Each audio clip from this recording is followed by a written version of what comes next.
അപ്പോൾ ഇന്നത്തെ കൗൺസിൽ യോഗം നിരവധി ദിവസങ്ങൾക്ക് മുമ്പ് തന്നെ ചർച്ച ചെയ്യേണ്ട അജണ്ടകളൊക്കെ കൗൺസിൽ അംഗങ്ങൾക്ക് കൊടുത്തിരുന്നു.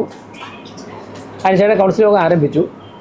കൗൺസിൽ യോഗത്തിൽ ബഹുമാനപ്പെട്ട തദ്ദേശ സ്വയംഭരണ വകുപ്പ് മന്ത്രി പ്രധാനമന്ത്രി ആവാസ് യോജനയുമായി ബന്ധപ്പെട്ട് കഴിഞ്ഞ ദിവസം നടത്തിയ മാധ്യമങ്ങളിലൊക്കെ തന്നെ വളരെ വലിയ രീതിയിൽ റിപ്പോർട്ട് ചെയ്ത കേരളത്തിലെ പൊതുസമൂഹത്തിന് വളരെ സന്തോഷകരമായ ഒരു വാർത്ത, അതിനെ ബഹുമാനപ്പെട്ട തദ്ദേശ മന്ത്രി അഭിനന്ദിച്ചുകൊണ്ടാണ് ഈ കൗൺസിൽ യോഗം ആരംഭിച്ചത്. നിങ്ങൾക്ക് അറിയാം, കഴിഞ്ഞ ബഡ്ജറ്റ് പ്രഖ്യാപിച്ചപ്പോൾ തന്നെ PMAY പദ്ധതിയിൽ ഒരു എംബ്ലം വയ്ക്കുന്നതുമായിട്ട് ബന്ധപ്പെട്ട് തെറ്റായ വിവരങ്ങൾ കൗൺസിലിൽ ചില LDF കൗൺസിലർമാർ പറഞ്ഞിരുന്നു. അന്ന് തന്നെ PMAY പദ്ധതിയിൽ പ്രധാനമന്ത്രിയുടെയോ മറ്റ് മന്ത്രിമാരുടെയോ ഒന്നും ചിത്രമല്ല, PMAY പ്രോജക്റ്റിൻ്റെ എംബ്ലമാണ് വയ്ക്കാൻ കേന്ദ്ര ഗവൺമെൻറ് പറഞ്ഞതെന്ന് ഭരണസമിതി പറഞ്ഞിരുന്നു. അന്ന് വ്യത്യസ്തമായ നിലപാടുകളായിരുന്നു LDFൻ്റെയും അതുപോലെ തന്നെ ചില UDF കൗൺസിലർമാർ സ്വീകരിച്ചത്. എന്നാൽ ബഹുമാനപ്പെട്ട തദ്ദേശ മന്ത്രി ശ്രീ KM ഷാജി കഴിഞ്ഞ ദിവസം മാധ്യമങ്ങളോട് ആ എംബ്ലം തന്നെ അദ്ദേഹം ഉയർത്തി കാട്ടിക്കൊണ്ട് ഇത് ചെയ്യുന്നതിൽ തെറ്റില്ല, ഇതിൽ പ്രധാനമന്ത്രിയുടെയോ മന്ത്രിമാരുടെയോ ഒന്നും ചിത്രമില്ല എന്ന് പറഞ്ഞു. ആ വസ്തുത തിരുവനന്തപുരം കോർപ്പറേഷൻ ഭരണസമിതി സ്വീകരിച്ച നിലപാട് ശരിയാണ്, യഥാർത്ഥ വസ്തുത പൊതുസമൂഹത്തിന് മുൻപാകെ വെളിപ്പെടുത്തി അദ്ദേഹത്തെ അഭിനന്ദിച്ചുകൊണ്ടാണ് ഈ കൗൺസിൽ യോഗം ആരംഭിച്ചത്. അതിനുശേഷം നിരവധി അജണ്ടകളുണ്ടായിരുന്നു.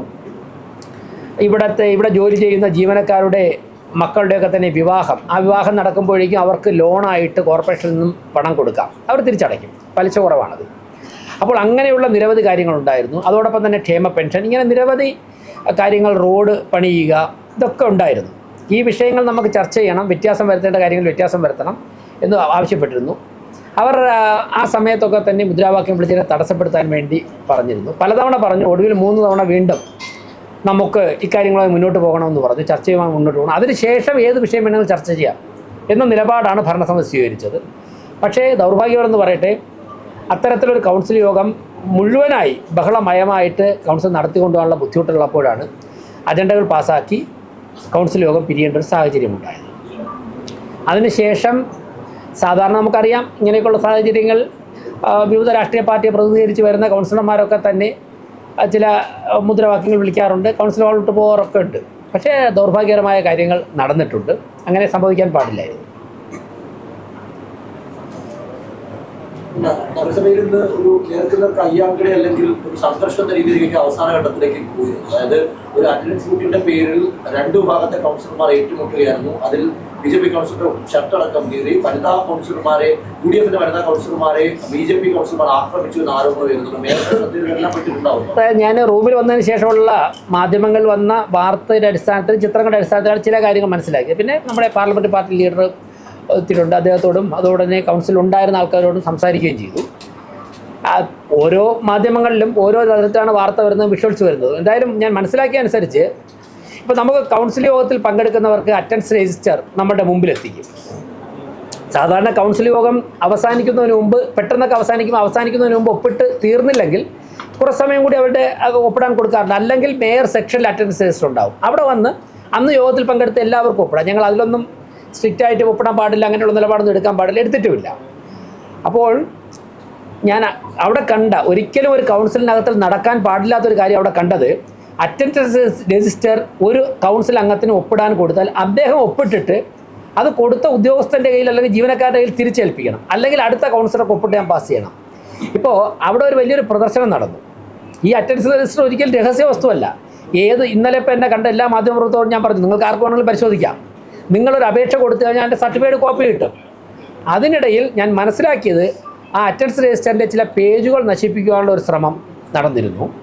ചിലർ ഗ്ലാസ്സിൽ നിന്ന് വെള്ളം എടുത്തിട്ട് അങ്ങോട്ടും ഇങ്ങോട്ടൊക്കെ ഒഴിക്കുന്നത് കണ്ടു. അപ്പോൾ ഇതിൽ ഓരോരുത്തരും ഒപ്പിടുന്ന ഓരോ ടൈപ്പ് പെന്നുകൊണ്ടാണ്. അതിൽ വെള്ളം വീണ് കഴിഞ്ഞാൽ ഇത് നാളെ എന്തെങ്കിലും ആവശ്യം വന്നു കഴിഞ്ഞാൽ ബഹുമാനപ്പെട്ട കോടതി മുമ്പാകെ ഹാജരാക്കേണ്ട രേഖയാണ്. ഇതൊരു ആധികാരികമായ ഒരു രേഖയാണ്.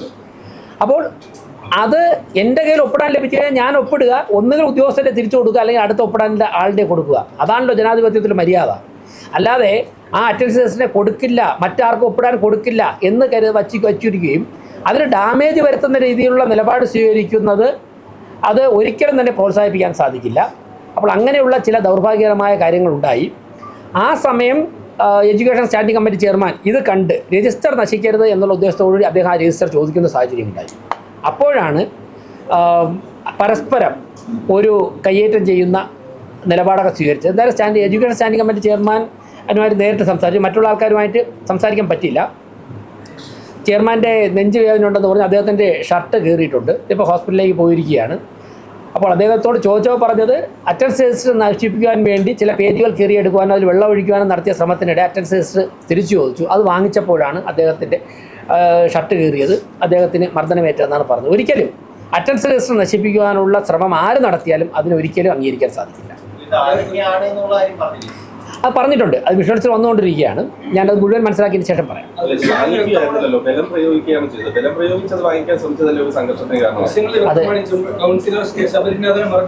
ഞാൻ പറയാം. അല്ല അതായത് ജനപ്രതിനിധികൾ തമ്മിൽ അത്തരത്തിലുള്ള കാര്യങ്ങൾ സംഭവിക്കാൻ പാടില്ല. കൗൺസിലിനകത്ത് അങ്ങനെയുള്ള കാര്യങ്ങൾ സംഭവിച്ചിട്ടുണ്ടെങ്കിൽ ദൗർഭാഗ്യകരമാണ്. ഞാൻ ആ മേയർ എന്നുള്ള എനിക്ക് പറയുന്നത് ദൗർഭാഗ്യകരമാണ്. അങ്ങനെയുള്ള കാര്യങ്ങളുണ്ടെങ്കിൽ പരിശോധിക്കും. അത്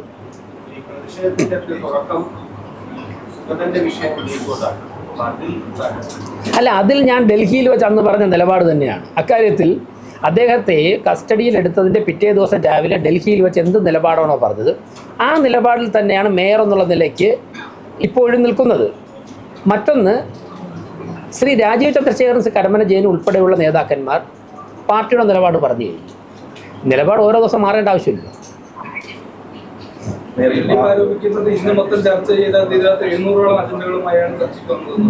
അത് നമുക്ക് ഇന്ന് ചർച്ച ചെയ്ത് തീർന്നില്ലെങ്കിൽ അടുത്ത ദിവസത്തേക്ക് വയ്ക്കും. ഒരാഴ്ച മുമ്പ് അജണ്ട കൊടുത്തിട്ടുണ്ടല്ലോ. അജണ്ട വളരെ നേരത്തെ കൊടുത്തല്ലോ. അപ്പോൾ അജണ്ട ഏത് അജണ്ടയാണ് ചർച്ച ചെയ്യേണ്ടത്? കൂടുതൽ കുറച്ച് കോംപ്ലിക്കേറ്റഡ് ആയിട്ടുള്ള അജണ്ട ഞാൻ തന്നെ നമ്പർ പറഞ്ഞില്ലേ മാറ്റി വെച്ചത്. ഇനി ഏതെങ്കിലും അജണ്ട ഞങ്ങൾ എല്ലാ കൗൺസിലും ഏതെങ്കിലും അജണ്ട ചർച്ച ചെയ്യണമെങ്കിൽ നമ്മൾ അടുത്ത ദിവസത്തേക്ക് വയ്ക്കും. അജണ്ട ചർച്ച ചെയ്യാൻ വേണ്ടി അജണ്ടയുടെ എണ്ണം കൂടുതലുണ്ടെന്ന് പറഞ്ഞിട്ട് മുദ്രാവാക്യം വിളിച്ച് ബഹളമയമൊക്കെയാണ് ചെയ്യേണ്ടത്. അങ്ങനെയല്ലല്ലോ. അതിലിപ്പോ UDF ആരോപിക്കുന്നത് സുഗതനെ സംരക്ഷിക്കുന്നതിന് വേണ്ടി അറ്റൻഡൻസ് രജിസ്റ്ററിൽ BJP തിരിമറി കാണിക്കാൻ ശ്രമിച്ചു. അതിനോടൊപ്പം തന്നെ നേരത്തെ മേയർ ഉൾപ്പെടെ ഇടപെട്ടുകൊണ്ട് സുഗതനെ സംരക്ഷിക്കാൻ ഈ കൗൺസിൽ യോഗം തന്നെ അലങ്കോലപ്പെടുത്തിയെന്നാണ്. അല്ല, ഞാൻ തുടക്കത്തിൽ പറഞ്ഞു അത് രഹസ്യമല്ലല്ലോ. 101 കൗൺസിലർമാർക്കും കൗൺസിലർ എന്നുള്ളവർക്ക് സംരക്ഷണം കൊടുത്തുവാൻ വേണ്ടിയുള്ള സാഹചര്യം സ്വീകരിക്കും, നടപടികൾ സ്വീകരിക്കും. അത് രഹസ്യമല്ല, പരസ്യമായിട്ട് പറയുക തന്നെയാണ്. ഇനി ഈ വാഴോട്ടുകോണം കൗൺസിലർ സുഗതൻ്റെ കാര്യത്തിൽ ഒരു നടപടിയും സ്വീകരിക്കാൻ ഒരു മേയർക്ക് സാധിക്കില്ല. ഒരു മേയർക്ക് ആക്ട് ചെയ്യാൻ സാധിക്കുന്നത് ജനപ്രാതിനിധ്യ നിയമം അനുസരിച്ചോ മുനിസിപ്പൽ ആക്ട് അനുസരിച്ചോ ആണ്. അതിൽ ഒരു കേസിൽ പ്രതിയായ വ്യക്തിക്കെതിരെ മേയർക്ക് നിലപാട് സ്വീകരിക്കാൻ സാധിക്കില്ല. എൻ്റെ അധികാര പരിധിക്ക് അപ്പുറത്തേക്കുന്ന ഒരു കാര്യത്തിൽ ഞാൻ ആക്ട് ചെയ്യില്ല എന്ന് പറയുന്നതിൽ എന്താണ് അതിൻ്റെ പ്രസക്തി?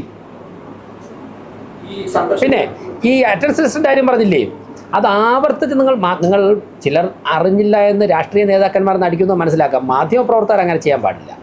നിങ്ങൾ മനസ്സിലാക്കണം, ഇത് 4 തരത്തിലുള്ള രേഖകളുണ്ട്. സ്മാർട്ടുണ്ട്. ഇന്നിപ്പോൾ 1-2 മണിക്കൂർ കഴിഞ്ഞ് ചെന്ന് കഴിഞ്ഞാൽ ഇന്ന് വന്നവരെ കുറിച്ചുള്ള മുഴുവൻ രേഖകളും സ്മാർട്ടിലുണ്ടാകും.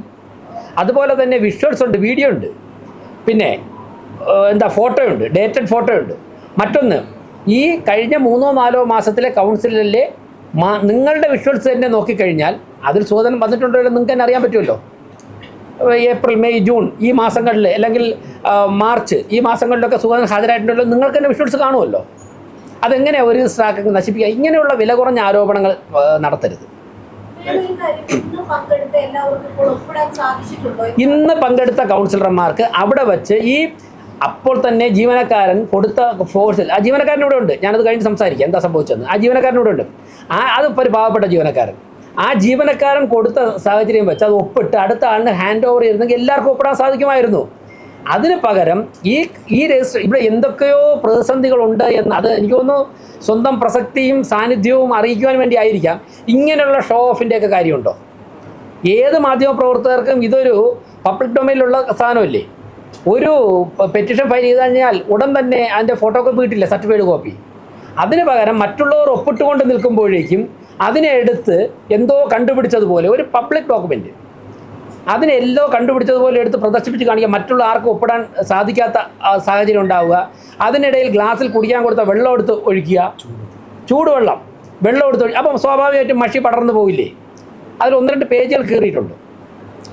അങ്ങനെയുള്ള സാഹചര്യങ്ങൾ ഉണ്ടാകാൻ പാടില്ലായിരുന്നു. ഈ പാരമ്പര്യമൊക്കെ പറയുന്നവർ അക്കാര്യങ്ങൾ ശ്രദ്ധിക്കണ്ടേ. നിയമ പോരാട്ടം നടത്തേണ്ടത് അറ്റൻഡൻസ് ബുക്കിൻ്റെ ഒരു പേജ് വലിച്ചു കീറിക്കൊണ്ടല്ലോ. ബഹുമാനപ്പെട്ട കോടതികളുണ്ടല്ലോ, ആ കോടതികളിലോ തെരഞ്ഞെടുപ്പ് കമ്മീഷനിലോ സംസ്ഥാന സർക്കാരിലോ സമീപിക്കാമല്ലോ. നമ്മളൊക്കെ നിയമം അനുസരിക്കുന്ന സിറ്റിസൺ അല്ലേ, പൗരന്മാരല്ലേ. അപ്പോൾ ഒരു ദൗർഭാഗ്യകരമാണ്, ഒരു കാരണവശാലും ഇങ്ങനെയുള്ള കാര്യങ്ങൾ ഉണ്ടാവാൻ പാടില്ല.